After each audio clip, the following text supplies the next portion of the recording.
Everyone, स्वागत है आप सभी का डेली करंट अफेयर्स में। चलिए स्टार्ट करते हैं। इसमें पहली खबर है राष्ट्रीय औषधीय पादप बोर्ड। यह आयुर्वेद फॉर वन हेल्थ अभियान चलाया जा रहा है। ठीक, इसके तहत किसानों को NMPB के माध्यम से औषधीय पौधों की खेती में उपयोग की जाने वाली विशेष तकनीकी के बारे में जागरूक किया जा रहा है। ठीक है, यहाँ पे किसानों को जागरूक करने की बात चल रही है।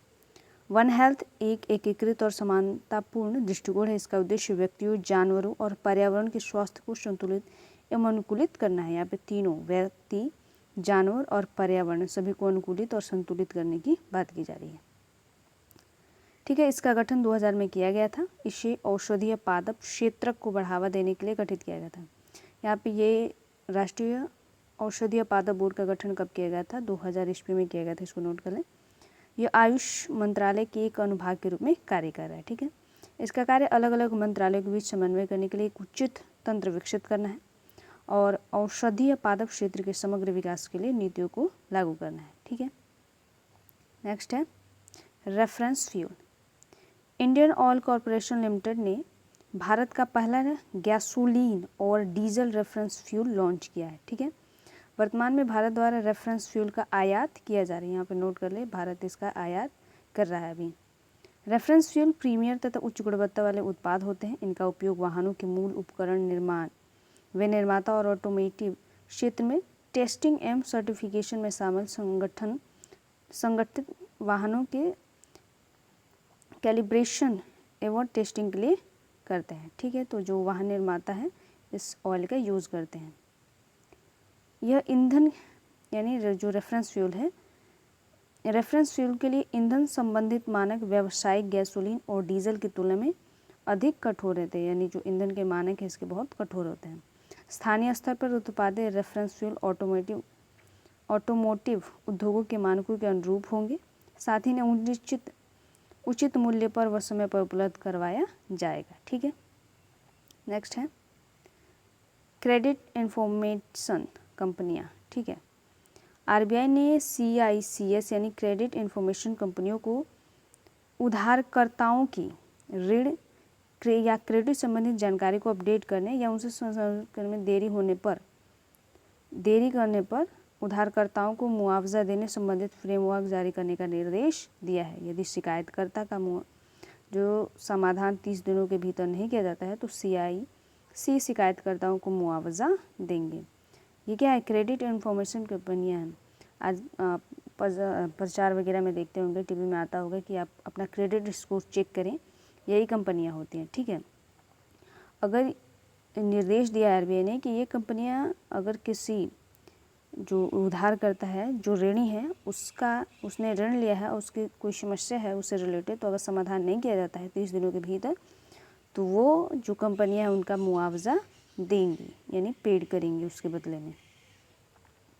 CIC उधारकर्ता को क्रेडिट या ऋण संबंधी जानकारी रखाव करती हैं। बैंकों और अन्य ऋणदाताओं को इस जानकारी तक पहुंच प्रदान करती है, चाहे आम जनता हो या बैंक हो, इसकी जानकारी प्रदान करती हैं।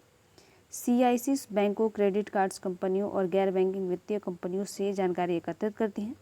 ऋण देने वाली संस्थाएं उधारकर्ताओं की ऋण पात्रता तय करने के लिए CIC क्रेडिट रिपोर्ट को संदर्भ लेती हैं और भारत ने इसको लाइसेंस प्रदान किया, यानी क्रेडिट इन्फॉर्मेशन कंपनियों को RBI ने लाइसेंस प्रदान किया। ठीक है, तो इसको नोट कर लें। नेक्स्ट है Annamalai tiger reserve. Annamalai tiger reserve जो है, अन्नामलाई पहाड़ी जो तमिलनाडु के हिस्से में स्थित है।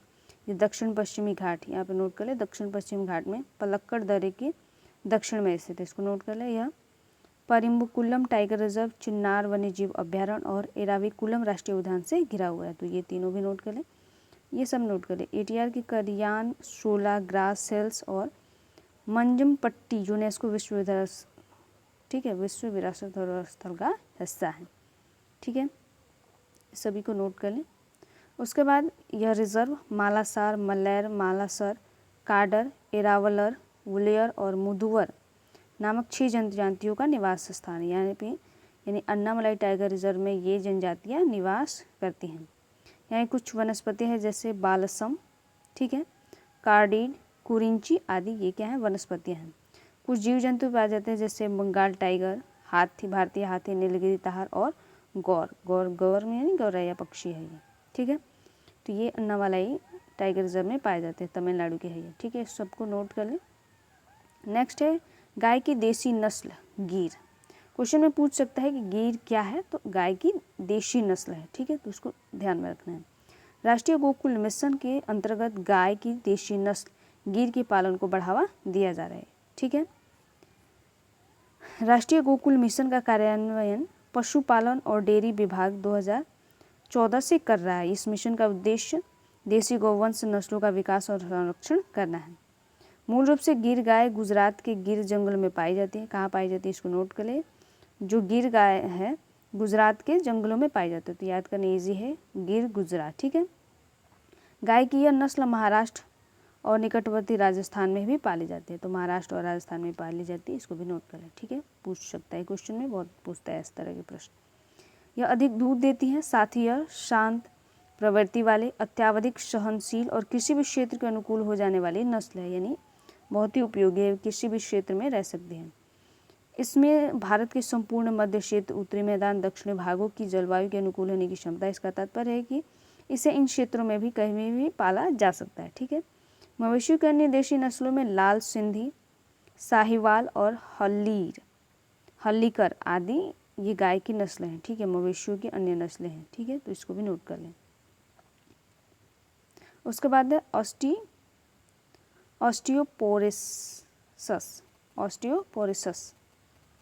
ऑस्टियोपोरोसिस हड्डियों से संबंधित एक विकार है, ठीक है। यह विकार हड्डियों की सघनता में होने वाले क्षरण के कारण उत्पन्न होता है, ठीक है। हड्डियों से रिलेटेड बीमारी है ये। इससे हड्डियों के टूटने यानी फ्रैक्चर का खतरा बढ़ जाता है, यानी ऑस्टियोपोरोसिस से हड्डियों के टूटने का खतरा बढ़ जाता है, फ्रैक्चर हो जाने का खतरा बढ़ जाता है। यह विकार तब उत्पन्न होता है जब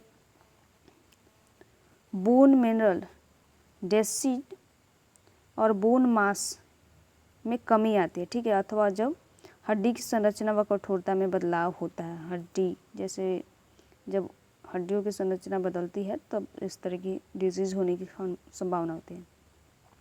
इसे साइलेंट डिजीज़ भी कहा जाता है, तो इसको नोट कर लें। ऑस्टियोपोरोसिस को साइलेंट डिजीज़ भी कहा जाता है, हड्डियों से रिलेटेड रोग है ये, ठीक है। रजोनवृत्ति के बाद महिलाओं को इससे प्रभावित होने की संभावना अधिक होती है। रजोनवृत्ति यानी मासिक धर्म का बंद होना, ठीक है, 45 के करीब होता है महिलाओं में। लक्षण में देखें तो रीढ़ की हड्डी में दर्द होना, कलाई व कूल्हे की हड्डी में फ्रैक्चर होना, व्यक्ति की लंबाई में कमी आना, रीढ़ की हड्डी में विकृत आना आदि इसके लक्षण हैं, ठीक है। उसके बाद Shri PM school for rising India, ठीक है, rising India PM Shri. Haryana में पीएम श्री योजना के तहत 124 स्कूलों का उद्घाटन किया गया। यह योजना 2022 में शिक्षा मंत्रालय ने शुरू की थी। यह केंद्र, इसको नोट कर ले, 2022 में शुरू किया था। यह केंद्र प्रायोजित योजना है। इस योजना में खर्च होने वाली राशि का 60% केंद्र सरकार और 40% राज्य या केंद्र शासित प्रदेशों द्वारा वहन किया जाता है, तो ये भी नोट करें। इस योजना का लक्ष्य केंद्र, राज्य व केंद्र शासित प्रदेश, स्थानीय निकायों द्वारा प्रबंधित स्कूलों में से मौजूदा स्कूलों को अपग्रेड करके 14,500 से अधिक पीएम श्री स्कूल खोलने की स्थापना करना है, ठीक है। जिसका उद्देश्य क्या है, राष्ट्रीय शिक्षा नीति 2020 के विजन के अनुसार उच्च गुणवत्ता वाली शिक्षा प्रदान करना, साथ ही बच्चों को उनकी स्वयं की सीखने की प्रक्रिया में सक्रिय भागीदार बनाना है। इस योजना की अवधि 2022-23 से लेकर 26 और 27 है, ठीक है, तो इस योजना को ध्यान में रखना है। नेक्स्ट है वज्र मुष्टिकलांग, ठीक है। वज्र मुष्टिकलांग कुश्ती का एक अनूठा रूप है, ठीक है। यह पारंपरिक कुश्ती से अलग होता है। इससे 2 जट्टी यानी लड़ाकू शामिल होते हैं। इसमें प्रतिद्वंदी कुश्ती में शामिल होने के लिए वज्र मुष्टि नामक एक हथियार का उपयोग करते हैं, ठीक है। इसमें शायद ये दिया गया है, पिक्चर में शायद क्लीन नहीं आ रहा है, ठीक है। वज्र मुष्टि को नक्कल या डस्टर यानी भुज भी कहा जाता है। इनके हाथों पे होता है ये, ठीक है, हाथों में लिए होते हैं। इस खेल में जो भी पहलवान पहले अपनी प्रतिद्वंदी के सिर में खून निकालता है उसे विजेता घोषित किया जाता है, ठीक है। इसका आयोजन नवरात्रि के 9वें दिन यानी मैसूर पैलेस यानी मैसूर कर्नाटक में किया जाता है। तो यहाँ पे नोट कर ले कहाँ किया जाता है, मैसूर में किया जाता है, मैसूर पैलेस में। इसका पहली बार उल्लेख चालुक्य राजवंश के राजा सोमेश्वर तृतीय की कृति मनसोल्लास से प्राप्त हुआ था। तो ये नोट कर ले कब प्राप्त हुआ था, चालुक्य वंश के राजा सोमेश्वर तृतीय की एक कृति है मनसोल्लास में इसका उल्लेख मिलता है इस खेल का। पुर्तगाली यात्री फर्नानो नूनीज ने भी इस कुश्ती के रूप में उल्लेख किया है। उसके अनुसार यह खेल विजयनगर साम्राज्य में प्रचलन में था। तो ये नोट करने वाली चीज़ है, आप इसको नोट कर लें, ठीक है। नेक्स्ट, ओलंपिक गेम्स 2036 की मेज़बानी है तो भारत की महत्वाकांक्षा। हाल में भारतीय प्रधानमंत्री ने मुंबई में 141वें अंतर्राष्ट्रीय ओलंपिक समिति सत्र के उद्घाटन समारोह के दौरान आदर्श रूप से वर्ष 1936 में ओलंपिक खेलों की मेज़बानी करने के लिए भारत की इरादे की घोषणा की है। चीन, दक्षिण कोरिया, जापान ही केवल ऐसे एशियाई देश हैं जिन्होंने ओलंपिक में मेज़बानी की है। तो यहाँ पे नोट कर ले कौन कौन है, चीन, दक्षिण कोरिया और जापान जिन्होंने एशियाई देश हैं जिन्होंने ओलंपिक की मेज़बानी की और किसी देश ने नहीं किया है। ओलंपिक की मेज़बानी की है जापान ने वर्ष 1964 तथा वर्ष 2020 में 2 बार ओलंपिक खेल की मेज़बानी की थी। तो इसको नोट कर लें। ओलंपिक हेतु मेज़बान शहर चयन की प्रक्रिया क्या है, तो पारंपरिक प्रणाली की बात करें तो पहले मेज़बानी लेने के लिए शहरों को अंतर्राष्ट्रीय ओलंपिक समिति, हमने इसकी चर्चा भी की है, को रुचि पत्र प्रस्तुत करना होता है, ठीक है। पिछले 1-2 दिन के करंट अफेयर्स में आपको मिल जाएंगे। इसमें एक लंबी बहुवर्षीय बहुचरणीय मूल्यांकन प्रक्रिया होती है। मेज़बानों का चयन 7 साल पूर्व ही कर लिया जाता है, यानी कौन करेगा किस वर्ष ओलंपिक की मेज़बानी, ये 7 साल पूर्व ही कर लिया जाता है। इसको नोट कर लें, ठीक है। इंपॉर्टेंट पॉइंट्स है, पूछ लेगा। यह प्रक्रिया प्राय अत्यधिक कर्ज, भ्रष्टाचार और घोटाले के कारण बनती है, ठीक है। प्रक्रिया कठोर है। नया दृष्टिकोण देखें तो ओलंपिक एजेंडा 2020 वर्ष 2013 में थॉमस बॉक IOC के अध्यक्ष बने और उन्होंने ओलंपिक एजेंडा 2020 पेश किया जो ओलंपिक गतिविधियों में भविष्य के लिए एक ब्लूप्रिंट था। वर्ष 2024 में IOC सत्र के दौरान एजेंडे को मंजूरी दी गई। यह प्रमुख पहलू मेजबान शहरों के चयन के लिए नया मानदंड स्थापित करता था। इसे आधिकारिक तौर पर वर्ष 2019 में स्विट्जरलैंड के लॉजन में IOC सत्र के दौरान अपनाया गया था, ठीक है। इसे अधिक लचीलेपन के साथ मेजबान के चयन के 7 वर्षीय नियम को प्रतिस्थापित कर दिया, नहीं हटा दिया। The games adopt to the region is not adopt to the game. आदर्श वाक्य के साथ लचीलेपन, रिश्ता और लागत प्रभावशीलता पर जोर दिया गया। इसमें 2 चरण शामिल किए गए, निरंतर संवाद यानी कंटिन्यूइंग डायलॉग एवं लक्षित संवाद टारगेटेड डायलॉग। निरंतर संवाद विशिष्ट समय सीमा के बिना लचीले मास्टर प्लान की अनुमति देता है। वहीं लक्षित संवाद की अवधि 12 माह तक की होती है, जिसमें विस्तृत चर्चा, गारंटी और एक सलाहकारी रिपोर्ट शामिल होता है। तो उसमें कुछ चयन किया गया है। यहाँ पे कुछ बातें नोट कर लें। 2030 के बाद से शुरू होने वाले सभी ओलंपिक खेलों के संस्करणों को IOC की जलवायु सकारात्मक प्रतिबद्धता का पालन करते हुए अपने बजट व्यय को शामिल करना होगा, ठीक है। जलवायु से रिलेटेड सकारात्मकता को ध्यान में रखना होगा। कुछ पहलू हैं जैसे ओलंपिक से रिलेटेड, तो क्या है, एक अंतर्राष्ट्रीय खेल का आयोजन है जो प्रत्येक 4 वर्ष में आयोजित किया जाता है। हमने देखा भी इससे पहले कि जो करंट अफेयर्स थी काफ़ी दिनों से चर्चा में है। ओलंपिक का लक्ष्य खेल के माध्यम से मनुष्य का विकास और विश्व शांति में योगदान देना है। ओलंपिक में शामिल खेलों में जैसे ग्रीष्मकालीन, शीतकालीन और युवा ओलंपिक शामिल है, ठीक है। तो इसमें नोट कर लें इसको। अब इसकी इतिहास उत्पत्ति की बात करें तो ओलंपिक की शुरुआत 3000 वर्ष पूर्व प्राचीन ग्रीस के पेलोपोनिस क्षेत्र में होती। कहाँ पे होती? पेलोपोनिस क्षेत्र में होती, 3000 वर्ष पहले ग्रीस में। इसको नोट कर लें। हालांकि सटीक आरंभ तिथि की अनिश्चितता अभी भी बनी हुई है। आमतौर पर ऐतिहासिक अभिलेखों में इसका वर्ष 776 ईसा पूर्व उल्लेख किया गया है, ठीक है। पियरे डी कुर्बाटिन की योजना के आधार पर यह पहला आधुनिक ओलंपिक वर्ष 1896 में एथेंस ग्रीस में आयोजित हुआ था। तो पहला जो कहे कि किसके आधार पर, तो पियरे डी कुर्बाटिन की योजना के आधार पर कहा गया है कि 1896 में एथेंस में ग्रीक में आयोजित किया गया था। ओलंपिक रिंग्स क्या होता है? ओलंपिक प्रतीक में एक सफ़ेद पृष्ठभूमि पर विभिन्न रंगों जैसे नीला, पीला, काला, हरा और लाल के 5 इंटरलॉकिंग रिंग्स होते हैं। ये रिंग्स विश्व के 5 महाद्वीपों का प्रतिनिधित्व करते हैं और खेलों के माध्यम से देशों की एकता एवं विविधता का प्रतीक होते हैं। ठीक है, आगामी कुछ कार्यक्रम देख लेते हैं। तो ग्रीष्मकालीन ओलंपिक पेरिस में होगा, फ्रांस 2024 में।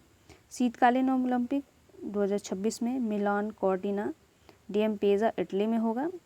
उसके बाद ग्रीष्मकालीन 2028 लॉस एंजल्स यूएसए और ग्रीष्मकालीन ओलंपिक 32 में ब्रिस्बेन ऑस्ट्रेलिया में होगा। ठीक है, तो ये कुछ 2032 तक के हैं।